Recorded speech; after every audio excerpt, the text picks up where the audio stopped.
Untuk pembicara pertama, ini seorang advokat ya. Sebetulnya ini bukannya advokat lagi nih, udah dapat gelar dokter nih.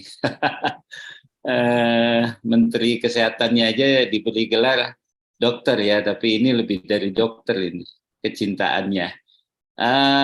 Bapak Muhammad Joni, sarjana hukum, magister hukum. Beliau tentu dari sejak di Samarinda itu tulisan-tulisannya eh, sangat bernas sekali bagaimana tentang IDI ya. Nah ini beliau kali ini akan membicarakan bagaimana sih kajian keberadaan KKI, MKDKI, dan kolegium bila disimak pada RUU Omnibus Law Kesehatan. Kita langsung saja, silakan Pak Muhammad Joni, sarjana hukum dan magister hukum. Silakan. Yogi minta dibantu share screen-nya. Ya. Assalamualaikum warahmatullahi wabarakatuh. Waalaikumsalam, Pak Joni. Selamat malam, salam sehat, salam sejahtera. Semoga kita dapat Lailatul Qadar. Amin. Barokah bulan Ramadan menyertai kita, dan dengan cucuran rahmatnya kita bisa beribadah, beramaliyah, berolah pikir, berolah perjuangan untuk melaksanakan tugas kita sebagai khalifah di muka bumi. Mungkin niat itu harus kita patokkan di awal, supaya tidak ada sakwa sangka terhadap pemikiran yang ditampilkan. Yang kedua, tentunya saya mohon maaf kalau dalam beberapa hal apa yang disampaikan tentu ada yang sepaham, tentu itu adalah demi ilmu pengetahuan dan demi hukum dan keadilan itu sendiri, dan itu sebenarnya adalah hak azazi, hak konstitusi yang tidak boleh sedikit pun kita kurangi. Apalagi terhadap dunia profesi kedokteran, jungto kesehatan, yang merupakan hak azazi, hak konstitusi, dan karena itu halangan sekecil apapun yang mestinya kita hindari dan tidak diberikan toleransi. Bapak Ibu sekalian yang saya hormati, saya ingin memberikan salam takzim kepada Dr. Zul sebagai ketua, koordinator, atau chief dari kita semua di dalam acara Forkom ini. Tadi sore sempat berkomunikasi, Dr. Hadi sebagai moderator, juga Dr. Priyo yang saya lihat, Prof, kemudian Prof. Menaldi, dan sejumlah guru besar, senior-senior tokoh profesi kedokteran. Barangkali juga ada Prof. Sukman Tulus, saya ucapkan salam takzim dan salam hormat. Yang kedua, tentunya ini adalah bagian daripada diskursus kita, dan tentu lebih dari itu, ini adalah bagian daripada perjuangan. Karena apa? Karena yang kita diskusikan adalah kondisi terkini, paling tidak presisinya adalah pada saat daftar inventaris masalah DIM diajukan oleh pemerintah melalui koordinator Menteri Kesehatan Republik Indonesia kepada Komisi 9. Izinkan saya menyumbang beberapa slide, tidak banyak, cuma beberapa belas saja, 10 sampai 11. Saya mohon izin memberinya judul mencegah rubuhnya KKI, MKDKI, kolegium dalam RUU Kesehatan, sebagai sebuah ekstra waspada terhadap absolutisme kekuasaan yang ada di dalam DIM 153 pasal 14A. Saya kira saya ingin fokus ke sini, dan tentu berangkat dari posisi DIM yang kita terima dari apa yang tersebar di masyarakat luas. Dan saya kira itu hal yang positif, karena tersebarnya atau bisa diaksesnya DIM itu adalah bagian yang halal dan konstitusional, karena azas keterbukaan, azas partisipasi bermakna harus kita uji. Salah satunya adalah dengan akses kepada sumber-sumber pembahasan dalam RUU ini. dan kita patut memberikan apresiasi untuk itu. Yang kedua, tentunya apresiasi kepada IDI yang tetap bersemangat dan juga organisasi profesi lain, Jumto Forkom IDI yang terus-menerus berusaha untuk menegakkan presiden hukum dan presiden kesehatan, Jumto praktek kedokteran yang mesti kita tegakkan dan pertahankan. Kalaupun ada hal-hal yang mungkin sebagai indikasi daripada rubuhnya kelembagaan KKI, MKDKI, kolegium dalam RUU Kesehatan ini, mungkin posisinya sudah jelas kita tidak menghendaki. Bapak dan Ibu sekalian, pada slide nomor 2, saya sampaikan bahwa sebenarnya secara formal RUU ini adalah inisiatif DPR. Walaupun banyak juga beredar informasi bahwa banyak yang setidaknya belum tuntas spekulasi bahwa bahan itu datangnya bukan murni dari DPR, dari Balik. Tapi secara legal formal ini adalah inisiatif DPR. Dan saya kira jika mengacu kepada konstitusi, maka sebenarnya parlemenlah yang merupakan heavy dalam pembentukan undang-undang. Pemerintah adalah bagian yang ikut mengesahkan dan ikut melakukan pembahasan. Itu adalah hasil reformasi dan saya kira itu adalah titik awal dan argumentasi pertama saya untuk mengulas RUU Kesehatan ini. Dan setelah itu pemerintah mengajukan DIM, Daftar Inventaris Masalah, tercatat ada 3.020 DIM dan sekian ribu, 1.000 sekian yang tetap. Dan tentu tetap itu bukan berarti serta-merta disahkan sebagai persetujuan, tentu tetap mengikuti prosedur formal dalam hal pembahasan RUU tersebut di DPR. Jika tidak, ya itu sebuah catatan adanya pelanggaran terhadap proses prosedur formal pembahasan RUU yang punya implikasi kepada legalitas formal dalam hal pembahasan. Saya ingin membacanya dari arah kebijakan.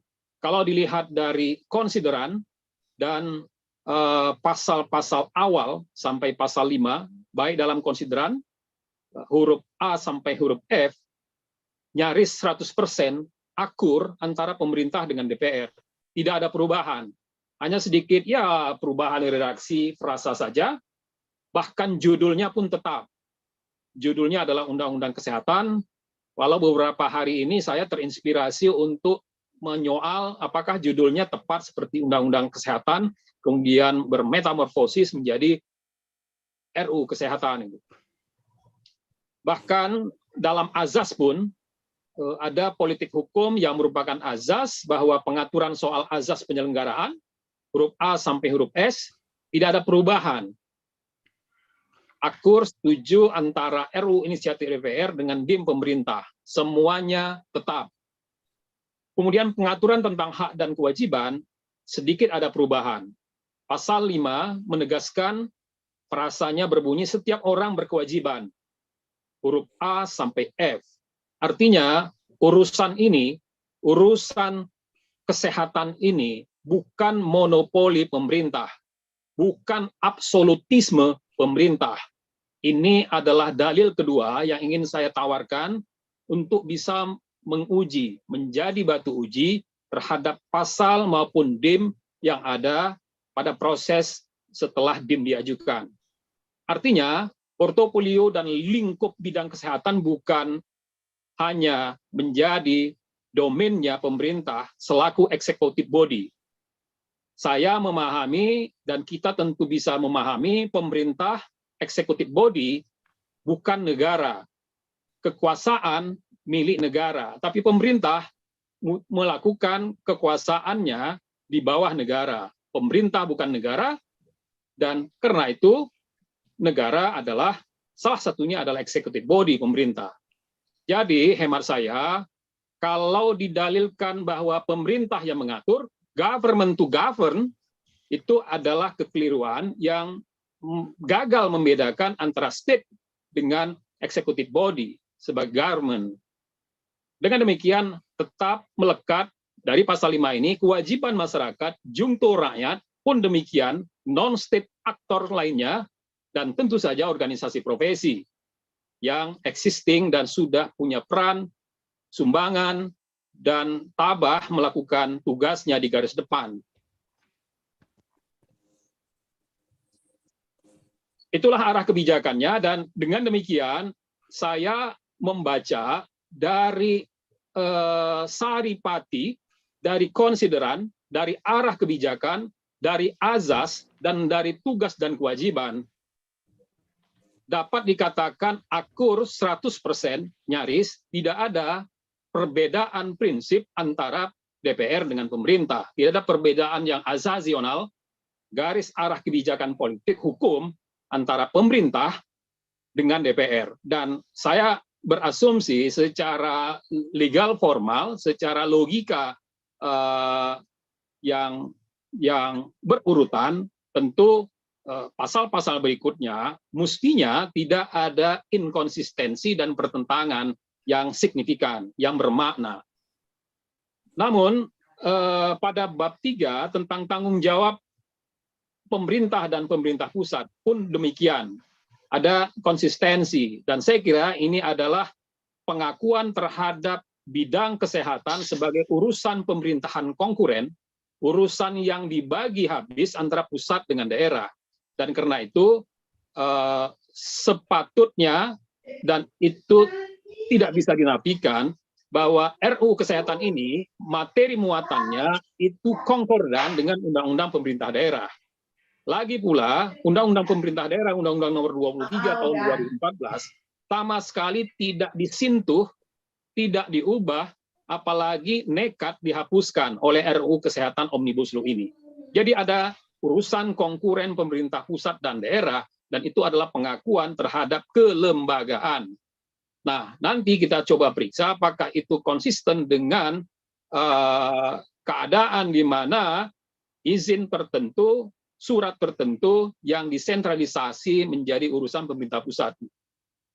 Nah, kalau kita ingin analisis RUU Kesehatan, maka agaknya diskusi kali ini lebih fokus kepada analisis kelembagaan, analisis terhadap legal structure, struktur kelembagaan, struktur hukum yang berwujud kepada pertanyaan apakah masih ada KKI, MKDKI, kolegium, organisasi profesi, dan apakah ada pembentukan kelembagaan yang baru, dan adakah gap antara kebijakan politik hukum, arah kebijakan politik hukum dari pemerintah, dari DPR dengan pemerintah. Saya jawab ada, dan itu signifikan, dan itu hal yang krusial. Perbedaan politik hukum antara RUU Kesehatan inisiatif DPR dengan pemerintah itu hemat saya, dan saya memahaminya sebagai seakan adanya jurang besar. Dan ini yang menjadi palang pintu, yaitu DIM ke-153, pasal baru, substansi baru, pasal 14A. Dan ini adalah norma, yang inti normanya adalah pembentukan lembaga bentukan pemerintah pusat yang khusus tenaga medis dan tenaga kesehatan. Untuk pelaksanaan, ya, dalilnya dinormakan, dimaksudkan sebagai pelaksanaan pembinaan, pengawasan, serta peningkatan mutu dan kompetensi. Saya mencurigain, dan bukan mencurigain dalam arti kesalahan, tapi mempersoalkan frasa kompetensi. Apakah pemerintah sebagai yang punya domain perihal kompetensi, apakah itu sertifikat kompetensi, apakah itu uji kompetensi, atau kompetensi apa yang dimaksudkan di dalam pasal tersebut, gitu kan? Oleh karena itu, maka menurut hemat saya pada frasa itu saja ada upaya untuk take over urusan kompetensi kepada eksekutif. Apakah saya sebagai lawyer, kompetensi saya diuji oleh Menteri Hukum dan HAM? Dan sampai saat ini, kompetensi adalah urusan profesi. Dan profesi adalah analog dengan organisasi profesi, dengan perangkat-perangkatnya, dengan tatanan regulasinya dan juga presiden yang ada dan berlaku universal. Kompetensi, apakah dia eksekutif domain atau profesional domain.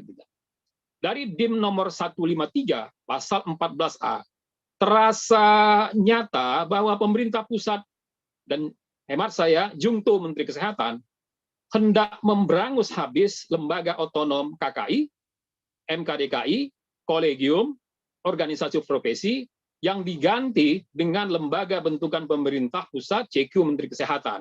Itu kita bisa periksa di pasal 14A, ayat 1 dan 2. Dan ini harus kita uji pada DIM turunan 154 dan pasal turunan 14A RUU Kesehatan.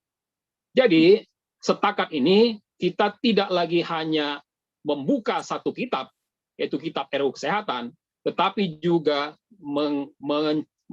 mencerna, mengulas kitab-kitab lain dalam 3 bundel DIM RUU Kesehatan yang diajukan oleh pemerintah. Nah, praduga tentang dihapuskannya sejumlah kelembagaan, kolegium, KKI, MKDKI, kolegium, dan organisasi profesi, itu sudah bisa kita endus pada halaman-halaman awal dari DIM pemerintah yang mengambil sikap politik hukum dengan menghapuskan ketentuan umum, kolegium, organisasi profesi, KKI, dan KTKI. Biasanya ketentuan umum itu adalah ketentuan yang mendefinisikan norma yang akan diterapkan agar tidak diulang-ulang lagi dalam perumusan di bagian materi muatan, maka dia dirumuskan di dalam kolegium. Jadi rumusan ketentuan umum itu adalah patokan. Dia justru kekuatan yang powerful ketika kita ingin mendefinisikan dan merumuskan norma, baik norma substansi hukum maupun norma kelembagaannya. Dalam DIM 25, kolegium dihapus, begitu juga DIM 37, organisasi profesi dihapus, KKI dihapus, DIM 38, dan KTKI dihapus dengan DIM 39. Kalaulah DIM tentang definisi kolegium, OP, KKI, dan KTKI ini dihapus, dengan membaca halaman pertama ini saja, saya berasumsi semua definisi, pengaturan, dan norma tentang kolegium itu adalah dihapus. Dan mari kita uji apakah itu terbukti di dalam daftar inventaris masalah yang diajukan pemerintah. Nah, kalau kita ingin membaca tentang KKI, apakah DIM KKI itu masih ada? Ternyata tidak. Pemerintah mengambil sikap memberangus KKI, itu bisa dibaca dari DIM 1711 sampai 1888. Jungto pasal 253 sampai dengan 281.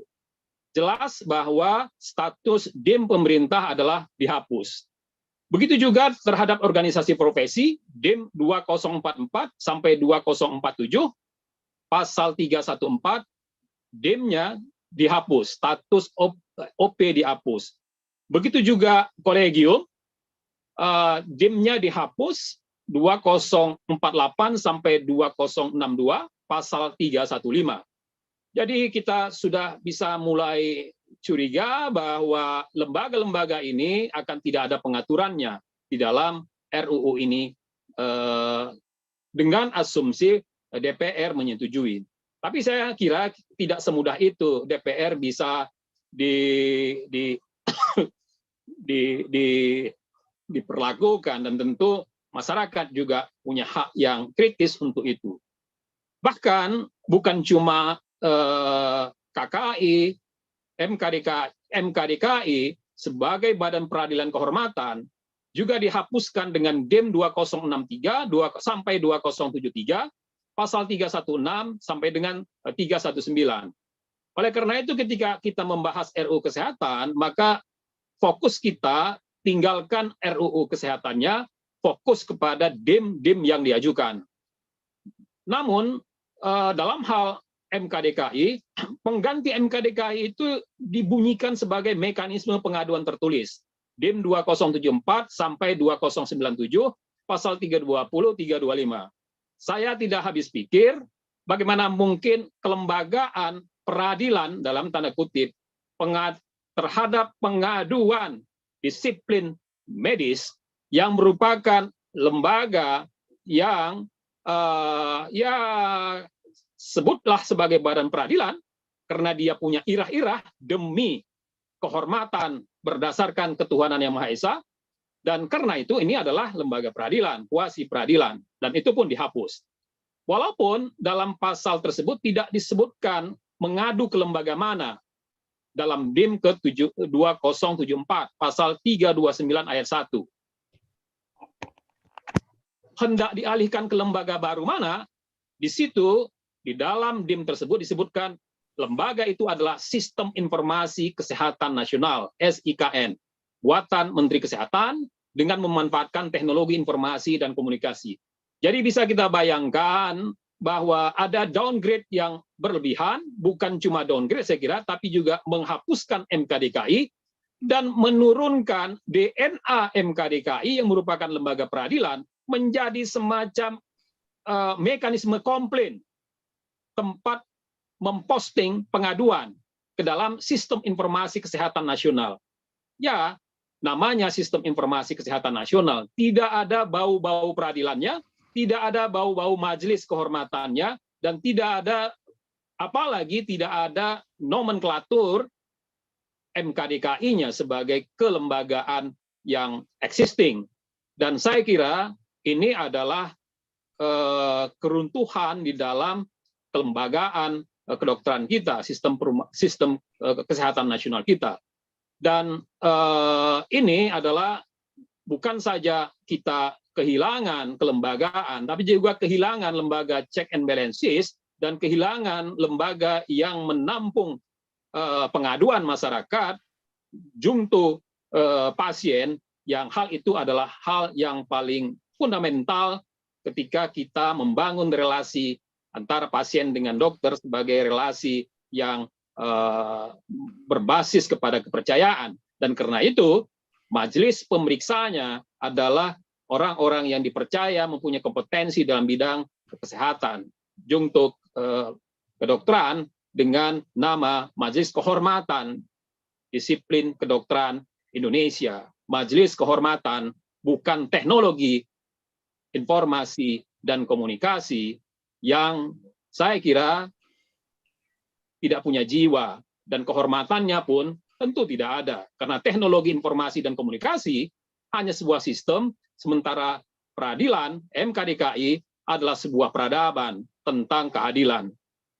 Ajaibnya, putusan yang dulu bunyi sebagai sebuah putusan di dalam MKDKI dibunyikan hanya sebagai hasil pemeriksaan.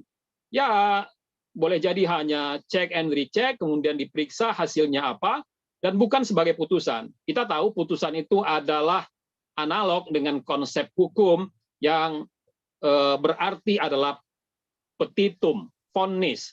Jadi dia adalah putusan, putusan bukan keputusan, vonis adalah putusan lembaga peradilan. Sementara kalau keputusan itu best-checking yang merupakan kebijaksanaan dari lembaga eksekutif atau lembaga pemerintahan. Bahkan, nah ini juga perlu kita uji validitasnya dengan skala yang sangat tinggi.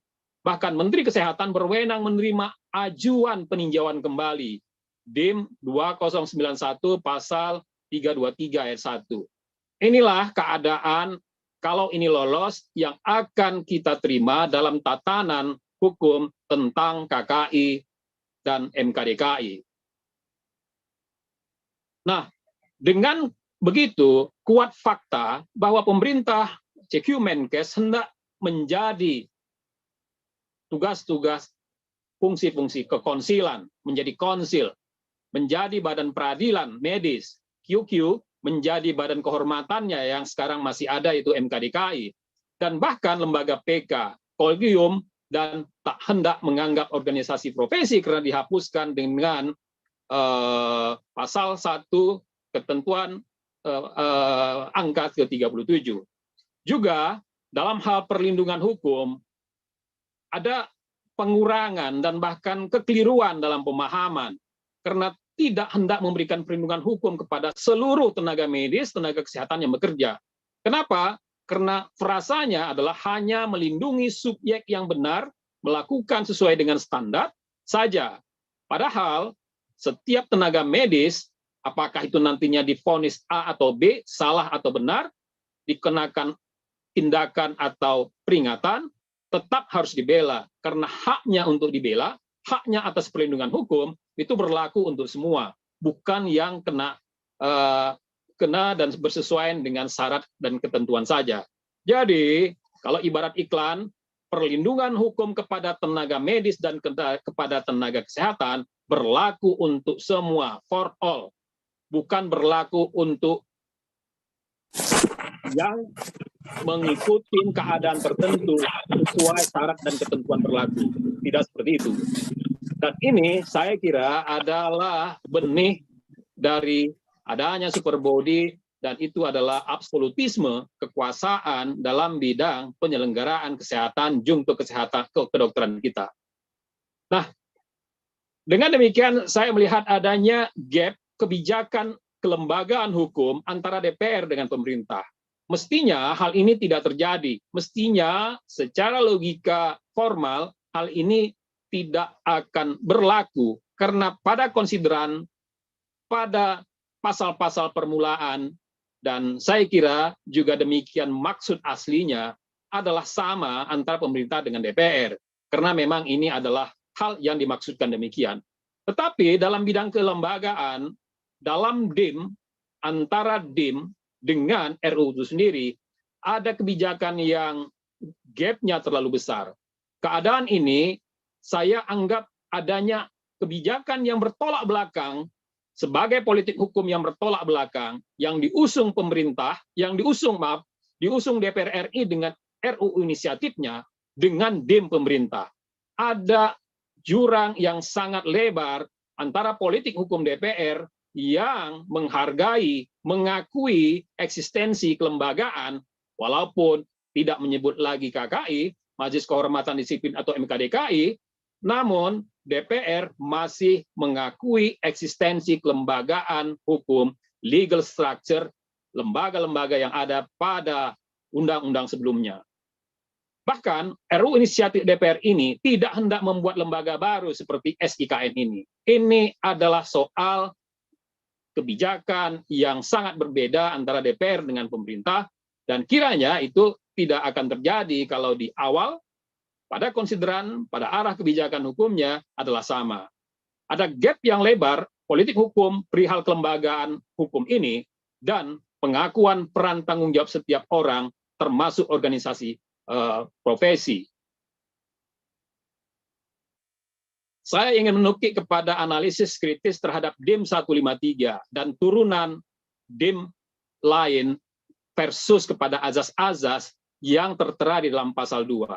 Kalaulah benar dan hal itu merupakan kebijakan yang diajukan, diusung di dalam DIM, maka DIM pemerintah itu memberangus KKI, MKDKI, Kolegium, dan OP bukan hanya bertentangan dengan azas-azas yang ada di pasal 2, azas manfaat.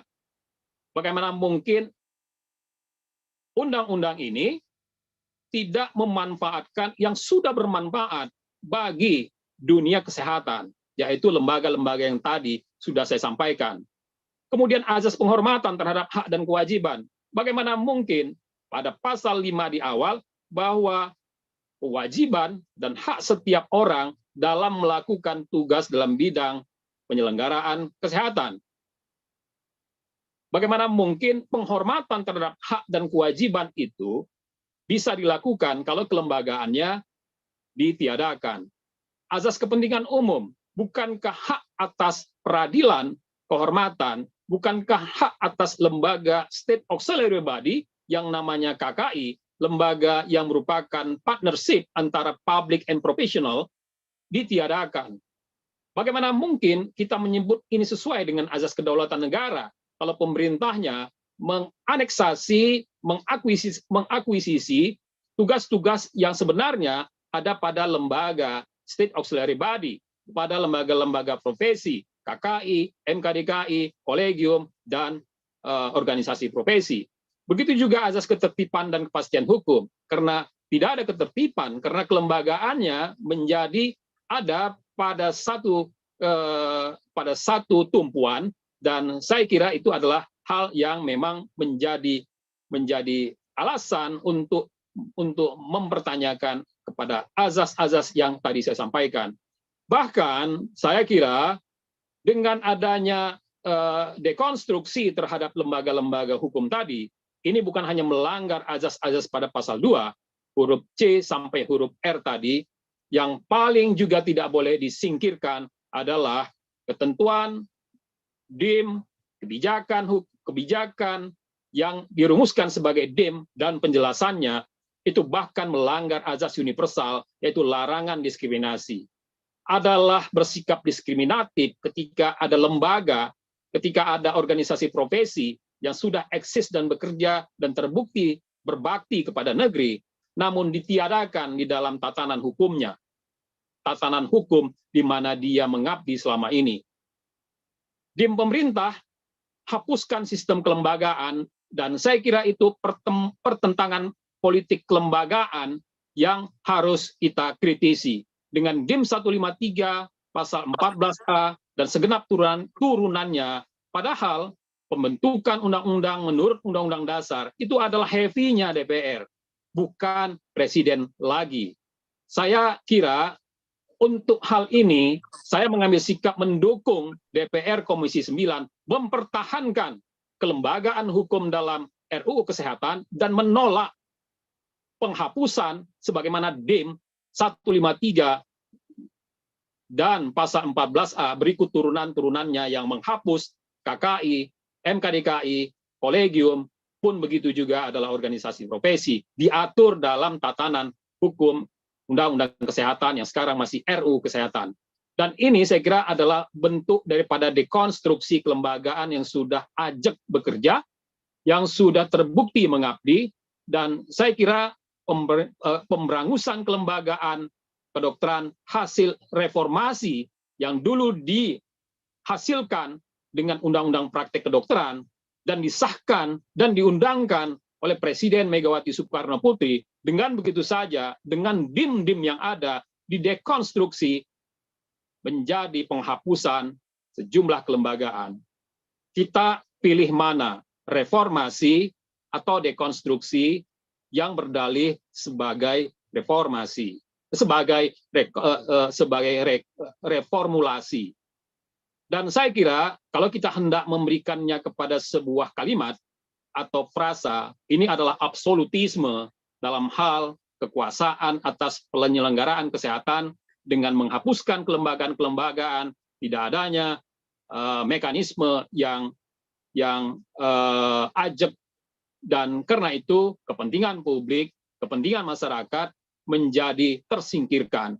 Dan lebih dari itu, kalau kita ingin mengujinya dengan pasal 1 ayat 2 Undang-Undang Dasar 1945, ini adalah bagian daripada resiko adanya absolutisme yang membahayakan eksistensi negara hukum yang demokratis Rechtsstaat yang kita sebutkan berbunyi dalam pasal 1 ayat 2 dan 3 Undang-Undang Dasar 1945. Saya kira ini kondisi yang, ya, saya ingin pinjam istilah di rumah sakit, kondisi gawat darurat. Apakah ini akan menjadi runtuhnya sistem kelembagaan sektor kesehatan kedokteran, dalam hal ini ada KKI, MKDKI, kolegium, dan organisasi profesi? Saya kira itu sebuah tantangan yang harus kita cegah, dan tentu kita punya kekuatan, kita punya stamina, kita punya dignity dan kepercayaan diri untuk mempertahankannya sampai pada perjuangan yang paling prima. Dan saya kira ini bukan hanya bagian dari proses demokrasi legislasi nasional. Saya kira kita harus membela dan tidak sekedar menyampaikan aspirasi karena dibuatnya beberapa aturan yang berbeda dari yang kita inginkan.